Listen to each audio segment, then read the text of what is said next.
राम राम जी। दोस्तों, आज हम इस टॉपिक पे डिस्कस करेंगे कि दुनिया में सबसे अच्छा धर्म कौन सा है। तो सबसे पहले तो सारे ही धर्म हमें परमात्मा की तरफ ही लेके जाते हैं। उसमें किसी को ये कहने का अधिकार ही नहीं है कि हमारा धर्म सबसे अच्छा है या दूसरे का धर्म अच्छा नहीं है, क्योंकि जिस भी संत के द्वारा कोई धर्म शुरू हुआ है वो भगवान से जुड़ा, फिर ही उस धर्म की उत्पत्ति हुई।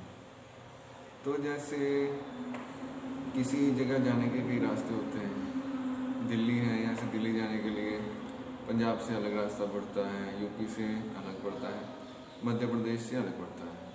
अगर हम ये सोचें कि जो मध्य प्रदेश वाला है वो ही दिल्ली पहुँच सकता है और उसका ही रास्ता सही है, पंजाब वाले का सही नहीं है या यूपी वाले का सही नहीं है, तो ये एक बेवकूफ़ी है और कुछ नहीं है। क्योंकि रोड्स, रास्ते दिल्ली जाने के लिए तीनों स्टेट में मौजूद हैं। तो जहाँ पर जो व्यक्ति खड़ा है वहीं से वो अपना रास्ता तय करेगा और दिल्ली पहुँच जाएगा, लेकिन पहुँचेगा वही जो चलेगा। इसलिए आप जिस भी धर्म में हैं वो धर्म सही है, उसी को मानिए, उसी में रहिए।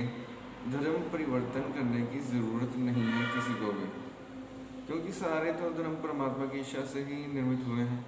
हाँ, धर्म में कभी कभी कुछ आडंबर, कुछ पाखंड फैल जाता है, उसको त्याग देना चाहिए। कुछ फालतू के रीति रिवाज पैदा हो जाते हैं जिनका कोई सिर पैर नहीं होता।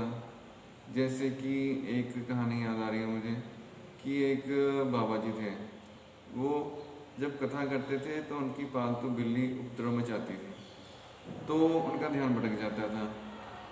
उन्होंने क्या सोचा कि जब मैं कथा करूं तो इस बिल्ली को बांध दिया जाए तो ये उपद्रव नहीं होगा। तो उन्होंने वैसा ही किया, बिल्ली को खंभे से बांध दिया जाता जब वो कथा करते। तो कुछ समय पश्चात उनका देहांत हो गया। उनकी जगह उनका एक चेला वहाँ पे गद्दी पे बैठ गया। तो उसको बोला कि अब तुम भी कथा करनी शुरू करो, प्रवचन करनी शुरू करो। उसने बोला, जी मेरे गुरुदेव का एक नियम था कि जब तक बिल्ली खंभे से नहीं बांधी जाती थी वो कथा आरंभ नहीं करते थे। तो बिल्ली तो मर गई है, नई बिल्ली लेके आओ तो वो खंभे से बंधेगी तो ही मैं कथा आरंभ करूँगा। तो ये हो गया एक बिना मतलब का रीति रिवाज।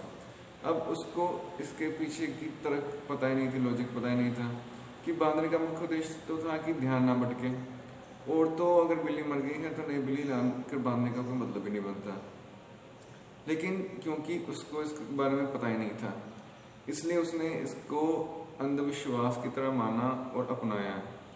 अब देखिए, विश्वास तो करना चाहिए लेकिन खुली आंखों से। बंद आंखों से विश्वास करोगे तो नुकसान आपका ही है। और हम भी अगर कोई रीति रिवाज को मानते हैं और हमें ये कहा जाता है कि आपके बाप दादा किया करते थे, उसके पीछे लॉजिक नहीं दिया जाता, हमें समझाया नहीं जाता कि इसका कारण क्या है, तो हम उसको दिल से नहीं स्वीकार करते। इसलिए कोशिश कीजिए कि जो भी आप कर्म कर रहे हैं उसके पीछे का लॉजिक जान के कीजिए, पूरे मन से कीजिए।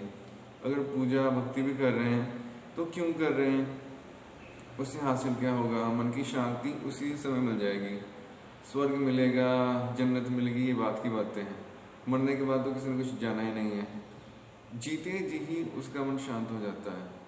तो ये सबसे बड़ा फ़ायदा है। जब आप भगवान का नाम लेते हैं, कम से कम उस वक्त तो आप शांति होते हैं। उसके बाद चाहे फिर क्रोध आ जाए या कोई चिंताएं आ जाएं, वो अलग बात है, लेकिन धीरे धीरे मन स्थिर होना भी शुरू हो जाता है। अगर इन सब बातों का आपको पता ही नहीं है तो आप ना मेडिटेशन कर सकते हैं, ना ध्यान, ना भगवान का नाम ले सकते हैं।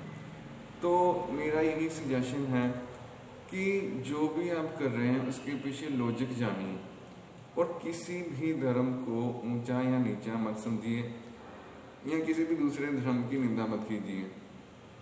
आप अपने धर्म पे गर्व करते हैं, बाकी भी अपने अपने धर्म को ऊंचा मानते हैं। सबका सम्मान करिए और अपने धर्म में विश्वास कीजिए।